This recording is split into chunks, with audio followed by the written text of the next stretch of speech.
From an interstate near you is the Old Exit 19 Podcast. 1, 2, ready, go. I know. So. Well, Mrs. Mr. Mr. and Mrs. America and all the ships at sea, it's time for another Old Exit 19 podcast. And today we are set up in the workshop of our special guest for this particular podcast, Christophe Landon, violin maker to the stars. Right? Absolutely. Right. And higher. He's the star. Yeah, that's right. As a matter of fact, wait, did he make your violin or did you make your own violin? I make my own violins. Oh. But I play his violins. Yes. Okay, so if you've heard us, you may have heard one of his instruments in action, actually making tunes and notes and sounds. Stop me anytime. Stop. So what else can we say about this extravaganza, which, by the way, we've already recorded. That you're going to love. It's so interesting to hear his background and Aurelia's background at the same time. Oh, yeah. You've got some playtime in this video. Yeah. Yes. Good stuff. That's right. He's not only a violin maker, but a polo player. Now, is this a good time for me to put in my own polo story? Yeah. Okay. I don't know why I asked. I'm probably going to do it anyway. Did you ever tell us this before?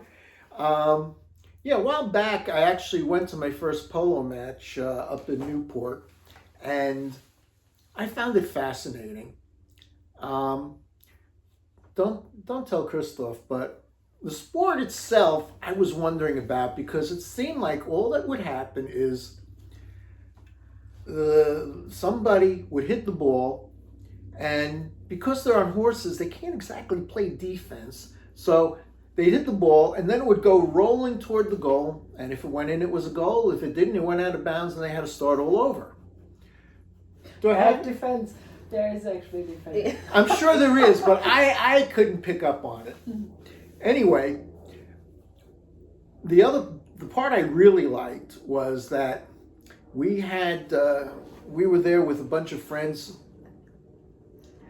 Let me get to it. I was getting there. Oh. Anyway. Do you have any cocktails for us for the meantime? The part I liked was we were there.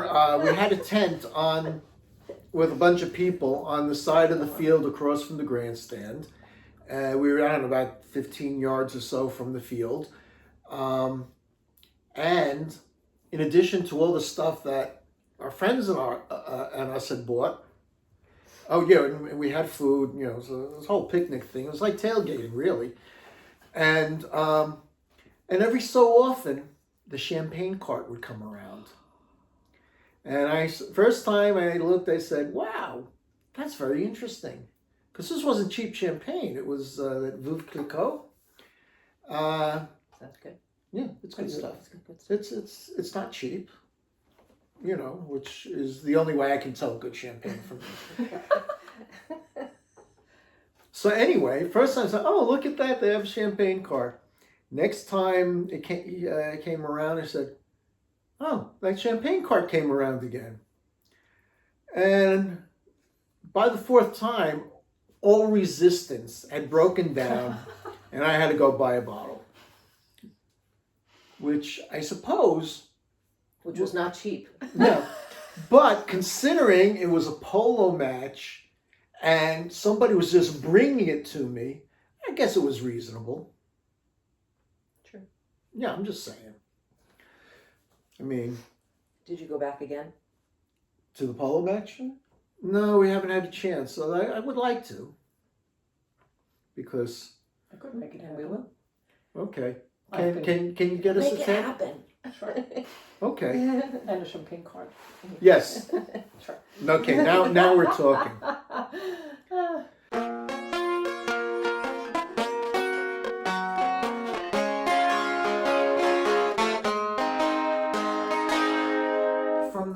15, when you first started with the violin making, how much of a process was it to get to be really proficient at it?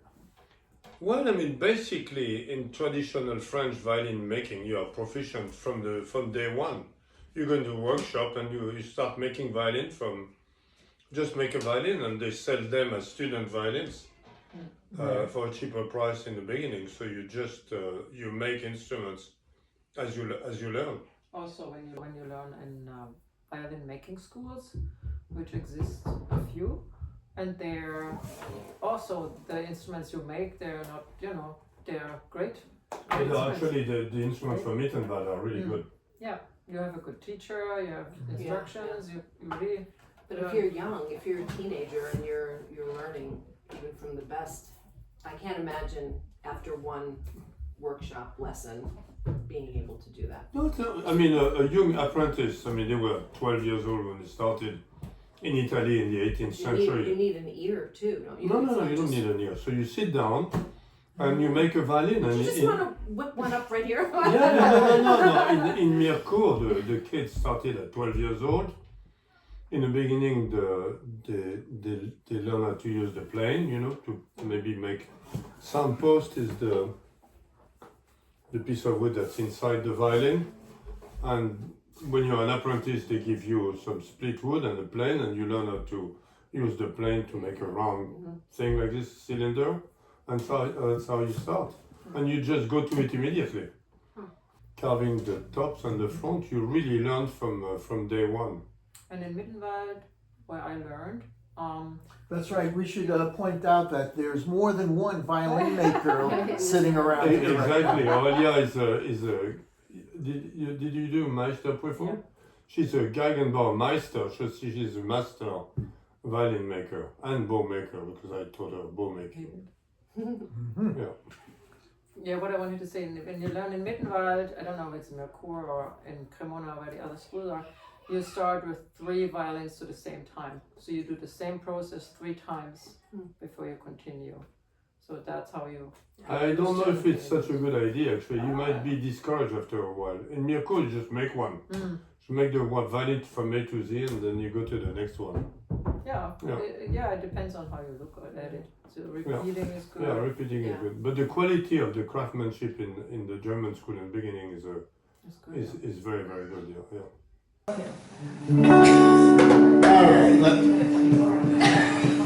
All right, let's just get on with it here.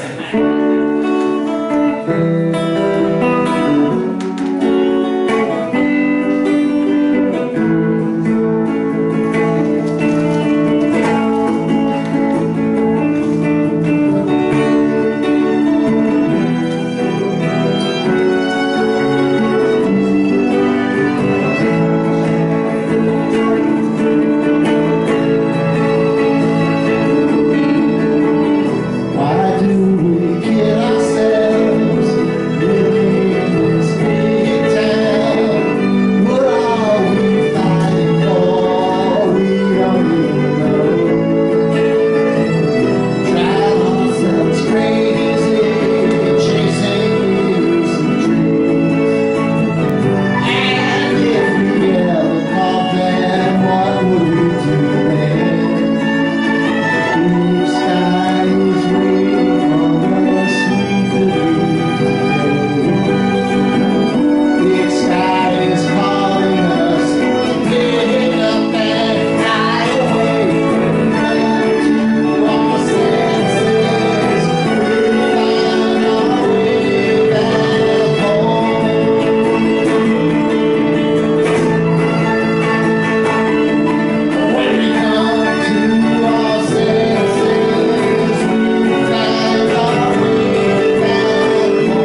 you. Thank you.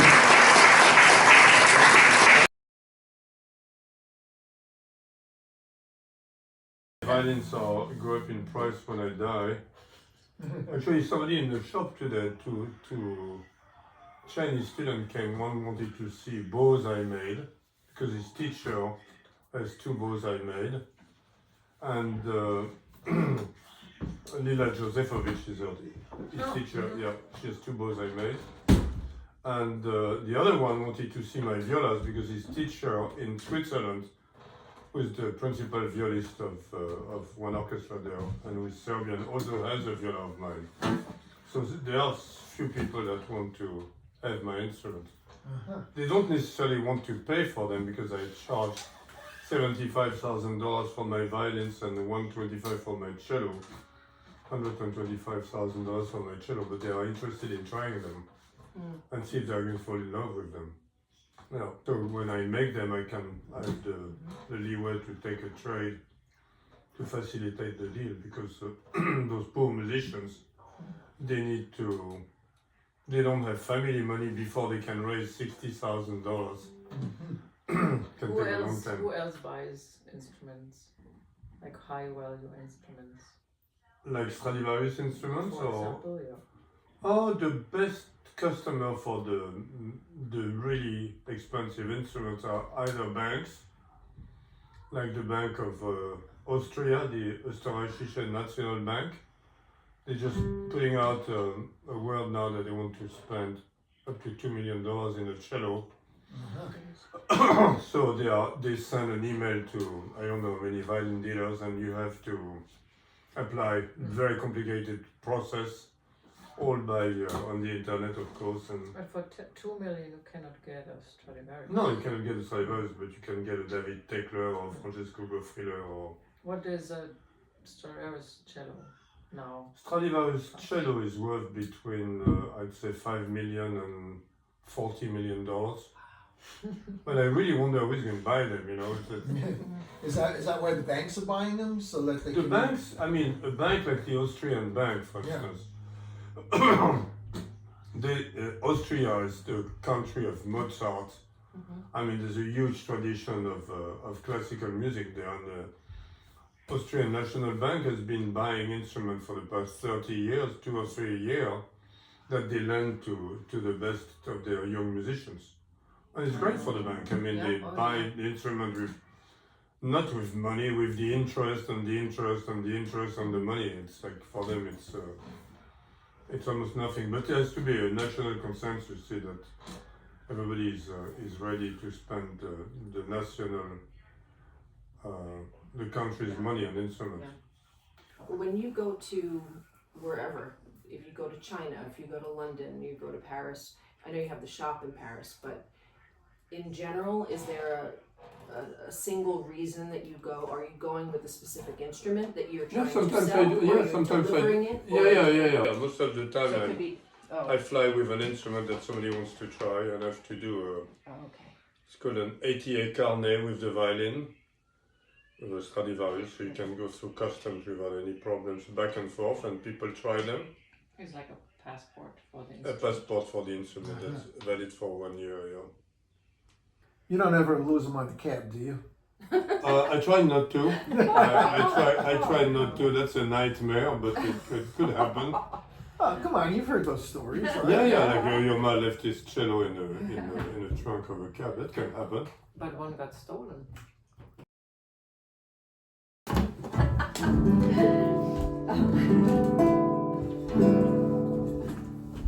During COVID, I played the guitar a little bit, just to accompany myself. Was COVID a problem with your business? It was a big problem with the business because there was no business for 2 years. I mean, we had to close the shop in New York. The rent was at the time $20,000 a month.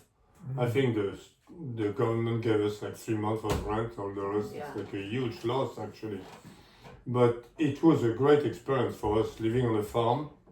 So it was a privilege to be on the farm during COVID with a baby who was growing up. And I started learning to play the cello. So I learned the cello clef, and that's the best thing I've done in many, many years. and it's a great pleasure. You're still playing. So we just had a little rehearsal, and actually Bob played one of your My guitar, not one of my guitar, my guitar. Yes. What's the year inside the guitar? 1985. You look at the label. Well, that would help. That would help us Yeah, determine. that's Wait, now, of How course, old were you? now. About 6 when you made that guitar, right? not 85. I was. Is this 85? No, it's much earlier than that. It's 75. Uh-huh. Well, the label looks very old. It's I made it in 1975 in Mirecourt. That's the town where all the French violin maker comes from since the 17th century, and it was repaired by my son Adrian Landon. Adrian repaired it because it was kind of falling apart. When did he repair it? Oh, he repaired it like maybe 15 years ago. So 1975. This guitar is almost 50 years old. Mm-hmm. Yeah, and I was was 15 years old when I made it. But you're not a guitar maker. No, I made it because I used to play classical guitar actually. But I made it in a violin workshop, so Right. I made my first violin and that guitar in that workshop. That was called Apparut en Hilaire. Would the So- value of this go up as well? No, this is a memorabilia. It's like the only guitar that I made. Yeah. 40 years from now, when you finally pass away, it's going to be worth something, isn't it? Maybe, but Okay. well, it was an honor to talk to the Old Exit 19 band. Christophe, thank Yeah, you. they are Well, thank they are you. really amazing, very enthusiastic. Well, thank you for Yeah, joining you us. you have to close the lights for them to stop playing. They never stop rehearsing and playing. Yeah. Yeah. You've slept through many a rehearsal. Oh yeah. Oh, I wasn't there, which is even better. Or you're not. Yeah. I was cut that, edit that out. Okay, All right, yeah, thank you yeah, very we're all. Anyway, Yeah. thank you, Well, Christophe. thank you. Bye. You're welcome. Bye.